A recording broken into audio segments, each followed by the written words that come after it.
우리가 발견하는 하나님의 놀라운 섭리 가운데 한 가지는 우리가 태어나면서부터 부모를 마음대로 선택할 수 없다는 것입니다.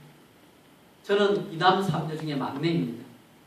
태어나 보니 부모님 계시고 또 형도 있고 누나들도 여럿 있고 그 가운데 살아가게 되었다는 것입니다. 또한 우리는 외모를 비롯하여 경제적인 면, 또 신체적인 면, 건강적인 부분, 또 성격이나 또 관계적인 면, 모든 면에서 우리 부모님께 단단히 신세를 지고 살아가고 있습니다. 하지만 종종 현재의 모습과 조금 다르면 좋았겠다 그렇게 여길 때도 종종 있죠.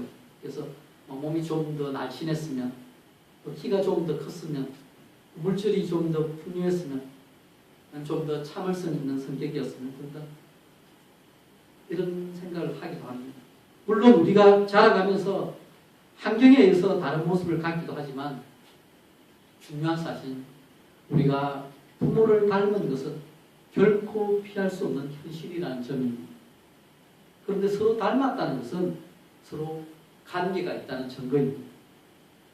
오늘 본문에서 사도 요한은 육신적인 부모 자녀의 관계에 적용되는 사실을 하늘에 계신 우리 아버지와 우리의 관계에서, 그 영적인 관계에 적용하여서 우리에게 설명하고 있습니다.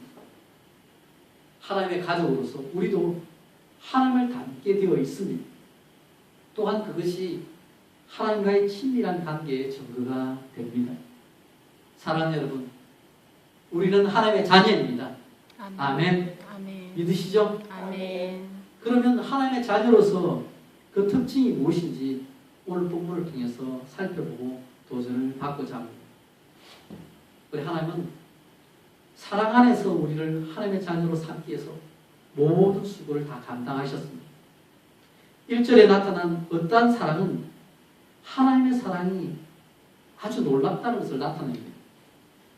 사도 요한은 어떠한 사랑으로 하나님 우리를 사랑하셨는지 그렇게 이 표현을 쓰면서 하나님의 사랑이 얼마나 놀라운지를 묘사합니다. 요한복음 3장 16절에서 하나님이 세상을 이처럼 사랑하사 독생자를 주셨다고 그렇게 묘사하죠.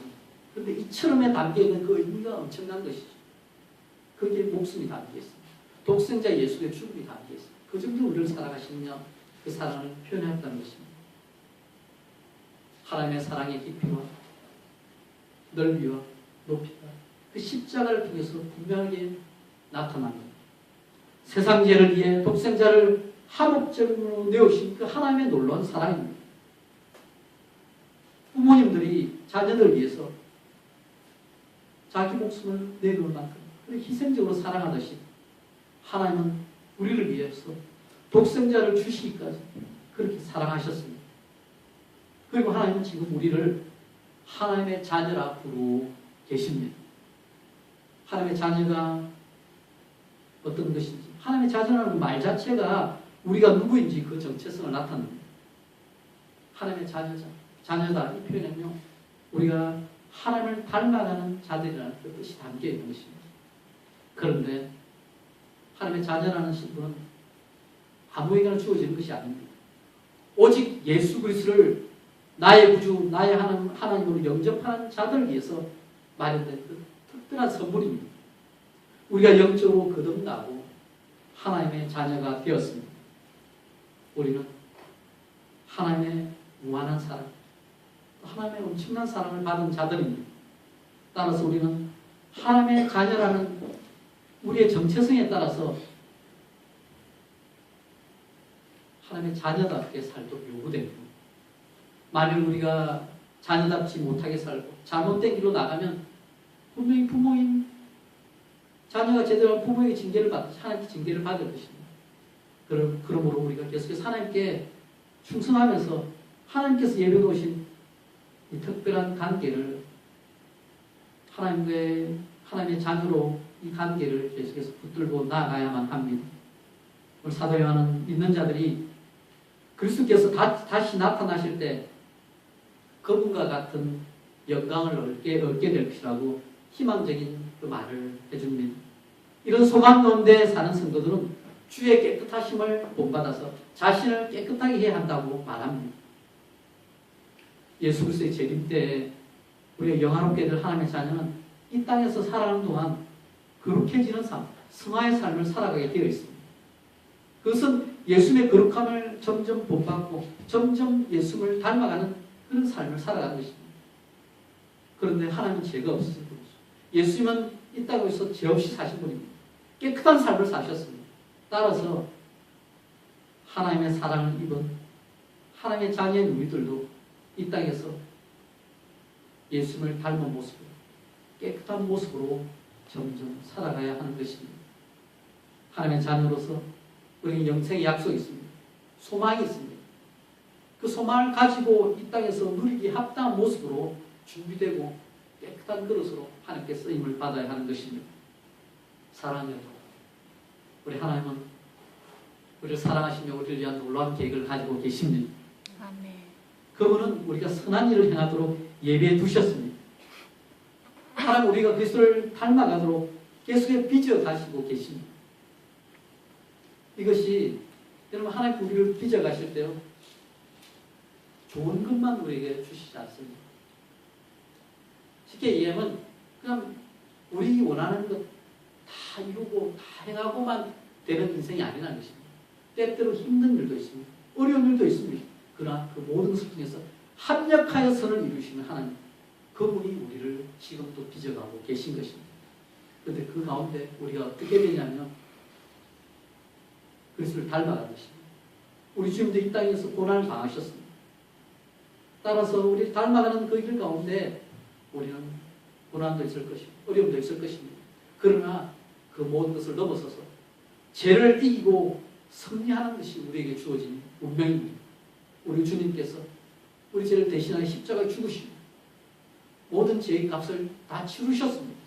그런데 죽음이 끝이 아니면서 우리가 다 확인했죠. 우리 주님은 부활하셨습니다. 제 모든 그 어둠을 다 뚫고 나와서 새롭게 빛으로 우리에게 새로운 희망으로 다가오셨습니다.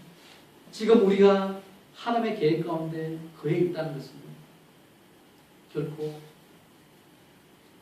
어둠이 우리를 끝까지 덮을 수 없고 빛이 우리 가운데 새롭게 하신다는 그 소망의 약속이 우리에게 다 주어져 있다는 것입니다. 하나님의 자녀를 하나님께서 우리를 자녀로 삼으시고 우리를 그분을 꼭 닮은 그리스도인으로 빚어가시고 만들어가고 계신 것입니다. 그런데 하나님의 자녀로서 우리가 버리고 피해야 할 모습이 있습니다. 사도 요한은 하나님의 자녀로 살아가는 삶이 죄와 단절하는 그 의미를 지니고 있다는 것을 계속해서 반복하며 강조하고 있습니다. 하나님의 자녀로 살아간다. 그래서 죄를 계속해서 끌어버리고 사는 삶을 의미하는 것입니다. 우리는 죄를 지을 때마다 하나님의 그 성품과 하나님의 뜻을 거스르게 됩니다. 하나님의 법을 어기는 것이 되고 맙니다.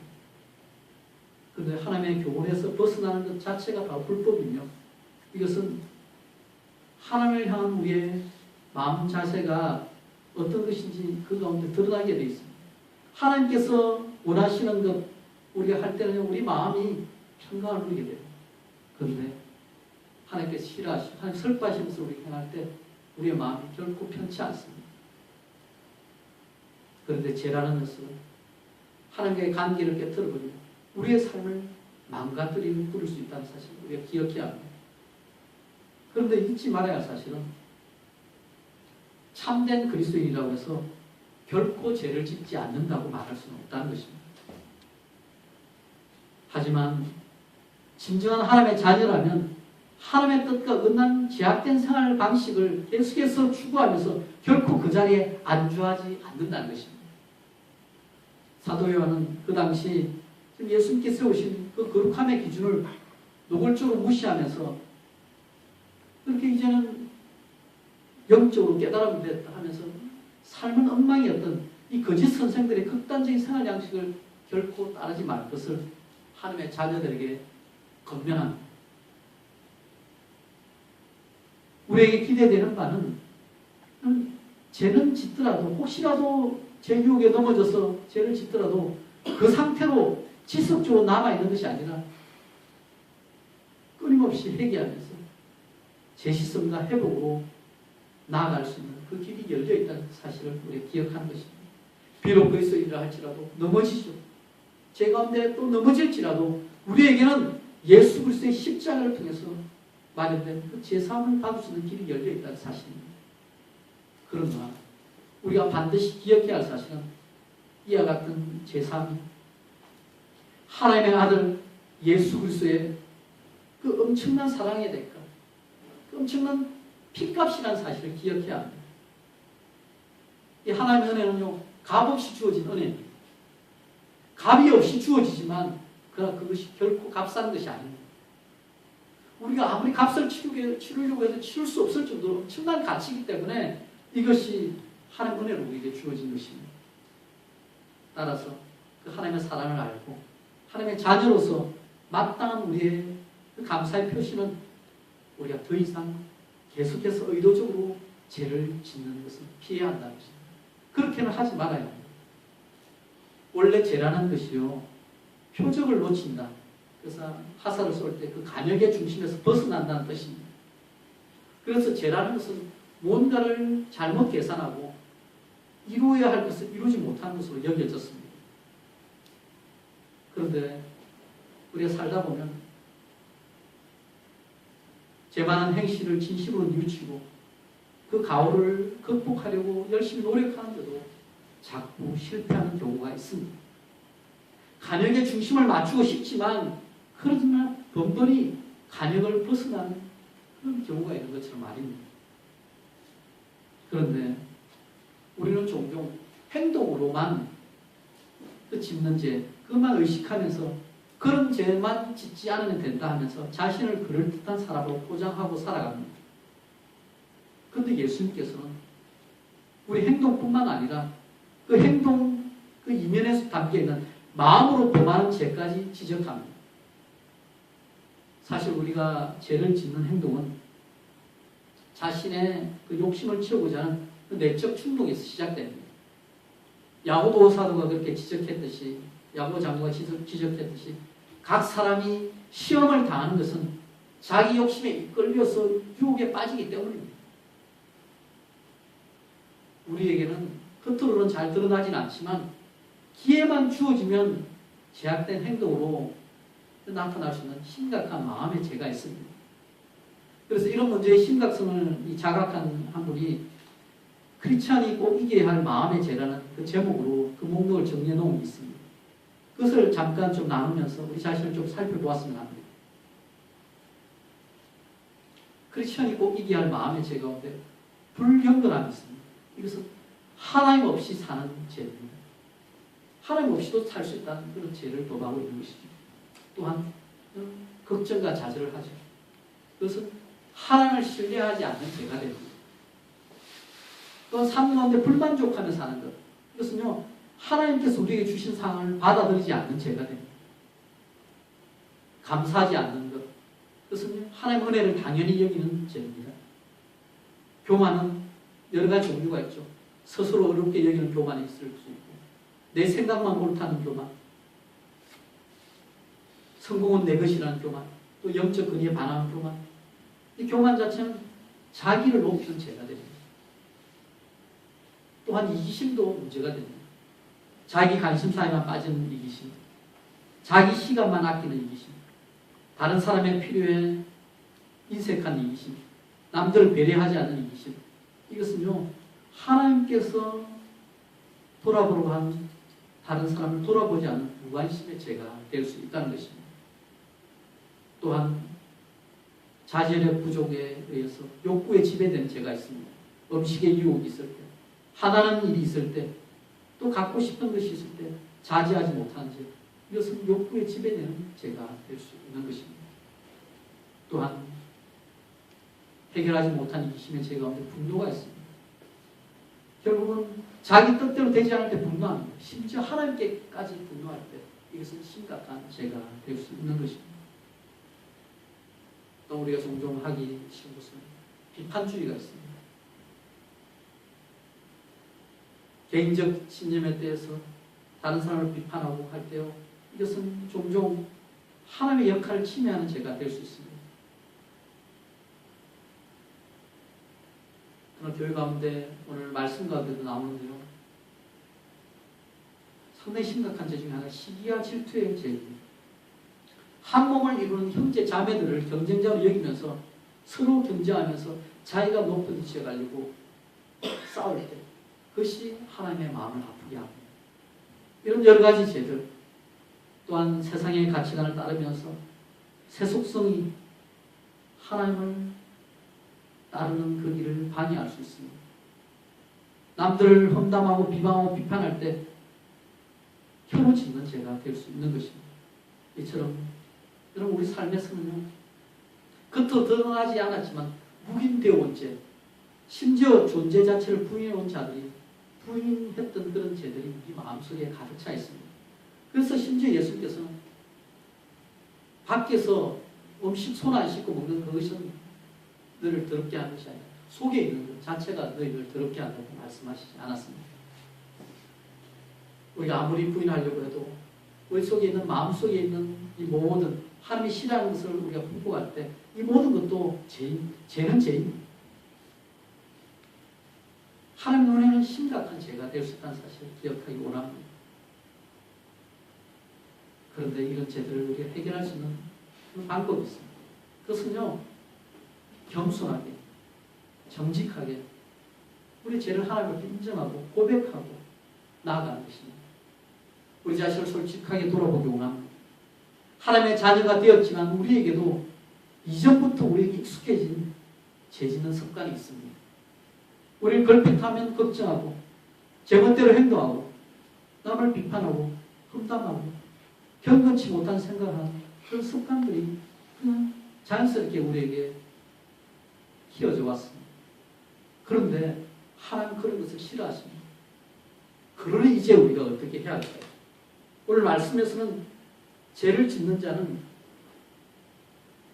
하나님의 자녀에 속하는 것이 아니라 죄를 지을 때 이것은 마귀에게 속한다. 그 얘기를 하고 있습니다. 심각한 도전이 되는 것이죠. 이것은 심각한 경고가 되는 것입니다. 하나님의 자녀로서 우리는 사탄이 던져주는 죄 유혹을 거부해야 합니다. 여러분, 죄 유혹이 우리의 문을, 우리의 마음의 문을 두드릴 때, 우리를 공격할 때 어떤 반응을 보이고 있습니다. 우리 옛사람이 있고 새사람이 있는데 옛사람이 반응합니까? 새사람이 반응합니까? 어떤 분이 예수를 믿기 시작했는데 담배를 못 끊고 있었습니다. 왜냐하면 익숙하니까 이전부터 익숙해가지고 담배가 너무 익숙한 거예요. 끊을 수가 없었는데 그러던 어느 날 하나님의 말씀을 듣고 은혜를 많이 받은 후에 기도하기를 하나님 담배 끊게 해주세요. 그렇게 기도를 하고 결단의 마음을 가지고 있던 담배를 다 부러뜨려버리고 더 이상 안 피우기로 결심했습니다. 그리고 나서 며칠 후에 이 담배 유혹이 찾아왔습니다. 지금 자신이 담배 끊은 사정도 모르는 친구가 담배를 권하는 거예요. 그 짧은 순간에 마음으로 갈등을 합니다. 그 마음속으로 어떻게 하지? 담배 끊도록 하나님께 기도도 했는데 그러나 제약에 익숙했던 옛사람이 반응을 합니다. 그래, 이번 한 번만 피우고 마지막이다. 그리고 이제 친구로부터 담배 한 대를 받아서 피우는데 뭔가 이상합니다. 담배를 입에 댔는데 이게 뭐야 하면서 맛이 이상하지 않으면 담배를 집어 던집니다. 숨이 막힐 듯해서 더 이상 담배를 피울 수가 없는 거예요. 어떤 일이냐 보니까 하나님께서 입맛을 바꾸셔서 이전에는 그렇게 맛있던 그 담배의 맛이 전혀 맛이 없고 죽을 것 같이 느껴져가지고 진짜 담배를 끊게 되었다고 합니다. 이런 실제 관점 제가 들은 일이 있습니다. 할렐루야. 아멘. 우리 하나님 살아계십니다. 여러분, 제 유혹 가운데 우리 이런 비유가 있거든요. 새가 공중에 날아다니는 새가 있잖아요. 새가 공중에서 우리 머리 위를 날아다닐 수 있습니다. 그럼 우리가 막을 수가 없죠. 그러나 그 새가 우리 머리 위에 내려앉아서 둥지를 트는 것은 막을 수 있지 않겠습니다. 제 유혹이 우리 삶에 등장할 수는 있습니다. 때때로 우리가 방심하고 있을 때 그런 일이 벌어집니다. 그러나 제 유혹이 구체적인 제약된 행동이 되어서 우리를 죄인으로 만들어가는 것을 우리가 막을 수 있는 것입니다. 그 일을 하나님의 은혜 가운데 하나님의 자녀로서 우리 마땅히 해야 하는 것입니다. 저는 개인적으로 어느 순간 은혜를 받으니까 그런 생각이 들더라고요. 한국에서 있을 때 한국에 곳곳에 CCTV가 있거든요. 그래서 종종 보면 이 범죄를 저지른 사람들 CCTV에 다 촬영이 돼가지고 나중에 다 범인으로 잡혀갑니다. 그러면서 그런 생각을 드는 거예요. 하나님의 CCTV가 나를 지켜보고 종종 우리 사람의 눈을 피해서 죄를 범하잖아요. 그런데 그때도 우리 하나님은 다 지켜보고 계십니다. 그래서 하나님의 CCTV가 나를 지켜보고 있다고 생각하면서 살아갈 때 그러면 대부분의 죄 유혹에서는 벗어날 수가 있습니다. 물론 때때 넘어지긴 하지만 그러나 하나님을 의식할 때는 여러분 죄 유혹은 결코 문제가 되지 않습니다. 옛사람이 죽고 새사람이 반응을 하게 되면 새로운 일이 일어나게 되는 것입니다. 오늘 말씀 가운데 보시면 하나님의 씨가 그 가운데 그할 때 이런 일이 일어난다고 말합니다. 하나님의 씨가 예수님을 영접할 때 우리 속에 심겨지게 됩니다. 하나님의 씨가 우리 속에 그한 삶을 살게 될 때 새로운 일이 일어납니다. 여러분 씨라는 것이 비록 아주 작지만 그 속에 모든 유전 정보가 다 담겨져 있습니다. 그래서 이 씨가 땅에 심겨져 자라게 되면 그 씨앗의 원래 본 모습이 다 드러나게 되는 것입니다. 우리가 하나님의 가족 가운데 들어와서 하나님의 자녀로서의 삶을 시작할 때 하나님의 씨가 우리 속에 심겨진 것입니다. 그런데 이 하나님의 씨를 다양하게 표현하기 합니다. 어떤 분은 하나님의 성품이라고 얘기하기도 하나님의 말씀이라고 얘기도 하게 합니다. 또한 복음이다, 성령이다 그렇게 이 모든 것을 가르칩니다. 결국은 하나님께서 우리 가운데 새 일을 이루실 모든 것이 그 유전 정보가 우리 안에 들어온 것입니다. 그런데 이 씨가 싹을 틔우고 푸른 잎을 내고 가지를 뻗쳐서 그렇게 펼쳐나가고 꽃을 피우고 열매를 맺게 됩니다. 시간이 걸립니다. 그러나 결국은 하나님께서 원하시는 그 뜻 가운데 머무르면 결국은 모든 이런 하나님의 계획하신 일들이 이루어지는 것입니다. 지금은 비록 작아 보이고 어떻게 되는지 모르지만 그러나 말씀의 씨앗이 우리 가운데 심기고 성령께서 우리 가운데 임재하셔서 새로운 일을 행하시면 결국은 그 가운데 하나님의 새 일이 이루어지게 되고 우리가 그 가운데 자라게 되고 변화가 일어나게 되는 것입니다. 특별한 문제가 없는 한 하나님의 씨앗이 심겨지면 하나님이 원하시는 선한 열매를 맺게 됩니다. 우리가 하나님의 자녀인지 아닌지는 그 열매로 드러나게 되어 있는 것입니다. 오늘 말씀의 마지막으로 하나님의 자녀로서 우리가 해야 할 바를 사도 요한은 금면합니다. 우리는 서로 사랑하며 살아가야 합니다. 11절 말씀 한번 보실까요? 이렇게 나왔습니다. 우리는 서로 사랑할지니 이는 너희가 처음부터 들은 소식이라. 이것은 예수님께서 오셔서 계속해서 반복하며 말씀하신 것입니다. 서로 사랑. 그뿐만 아니라 구약의 말씀과 구약의 10계명의 모든 말씀을 정리하는 그 사랑, 서로 사랑하는 말씀입니다. 하나님 사랑, 이웃 사랑의 말씀이 담겨 있는 것입니다. 부모의 마음을 아프게 하는 것 중에 하나가 형제 자매 간에 다투고 싸우는 일입니다. 예전에 부모님들이 노년의 재산을 자식들이 나눠줄 때 이 마음에 드는 자식은 좀 더 주고 싶어 하시고 그러셨어요. 실제 그랬는데 문제는 그러면 형제들 간에 싸움이 일어나는 것입니다. 부모가 돌아가시고 난 후에 유산 가지고 형제 간에 자매 간에 다투다가 살인사건까지 발생하는 일이 종종 뉴스들이고 그렇게 등장합니다. 하나님은 우리로 하여금 세상과 구별되는 서로 사랑을 하나님의 가족의 규칙으로 만들어 놓으셨습니다. 가족이라면 마땅히 사랑해야 되지만 서로 사랑하는 것, 이것이 이 땅에 하나님의 자녀로서 마땅히 지켜야 할 가장 중요한 계명입니다. 그런데 오늘 말씀해 보면요, 사랑하라고 얘기하면서 가장 대표적으로 사랑하지 못한 인류의 최초의 살인사건을 얘기하고 있습니다. 가인이 제사를 지내고 나면 얼마 지나지 않아 동생을 죽여버렸어요. 왜 그랬습니까? 오늘 말씀은 가인이 약하고 그 동생 아벨이 의로워서 그랬다고 말합니다. 하나님께 예배하는 그 자리에서 문제가 생겼습니다. 사랑해 주어야 할 동생을 경쟁자로 여기고 죽여버렸습니다. 예배하면서 하나님의 마음을 전혀 모릅니다. 자기만 알았습니다. 이것은 저주받은 삶입니다. 그런데 우리 하나님의 마음을 알고 그 마음을 따라서 서로 살아면 그 삶은 천국이 되는 것입니다. 최근에 성장에 대해서 서울대 교수 한 분이 설명한 내용을 기사로 본 일이 있습니다. 성장한다는 것을 이렇게 표현합니다. 주변과 자신의 비율이 점점 변화하는 것이다. 우리가 꼬마였을 때는요, 가로수를 보더라도 무슨 물건을 보다 아주 커 보였습니다. 그런데 자라가면서 가로수가 그 정도 어릴 때 보듯이 크지가 않지. 점점 작아 보이고, 또한 조그만 동네에 있던 그 가로수를 넘어서 큰 동네, 멀리까지 볼 수 있는 눈이 열리기 시작합니다.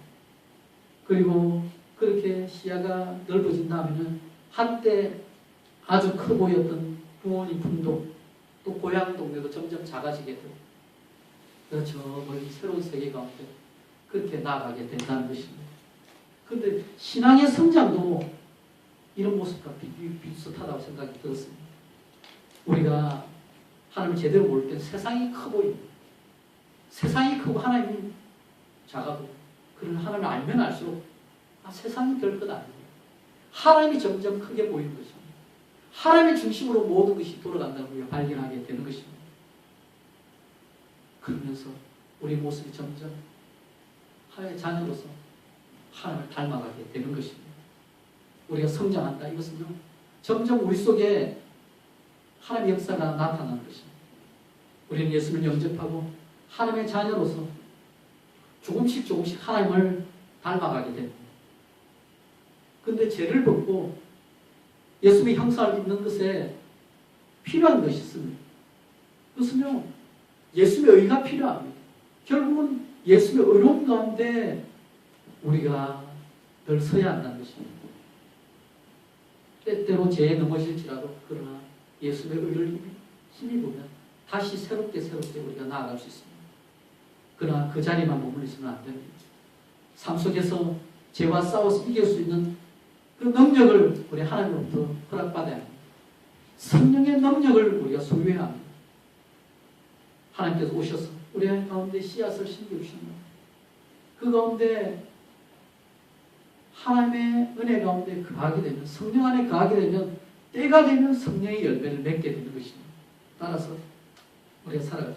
우리 힘으로 인간적 노력으로 우리가 할 수 있는 최선을 다하지만 늘 기억하셔서 우리가 성령께 늘 의지할 때 우리 가운데 선한 열매, 하나님을 기뻐하시는 그 열매가 맺을 수 있다는 사실입니다.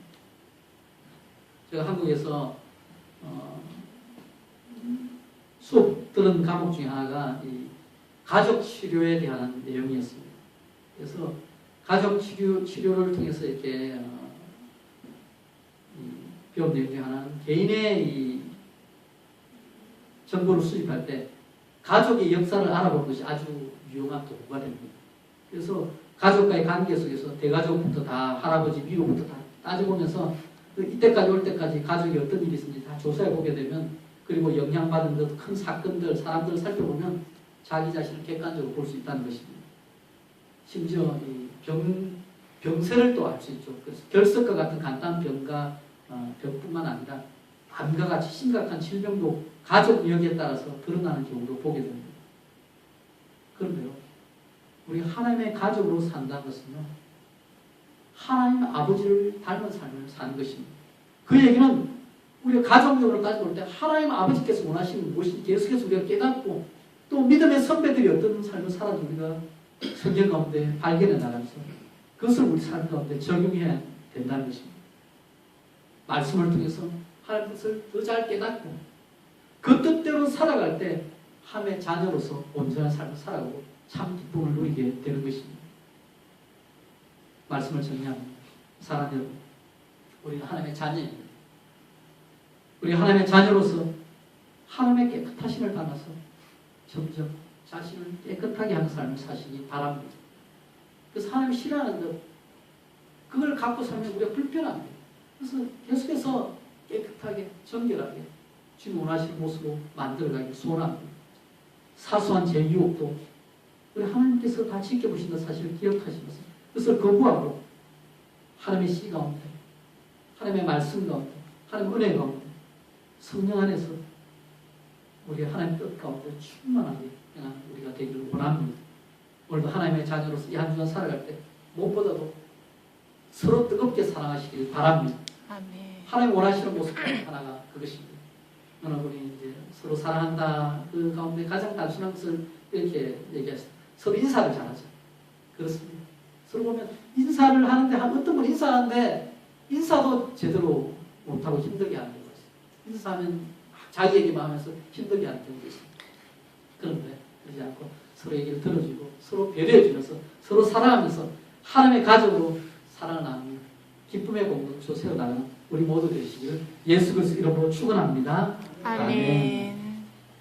사랑해 주님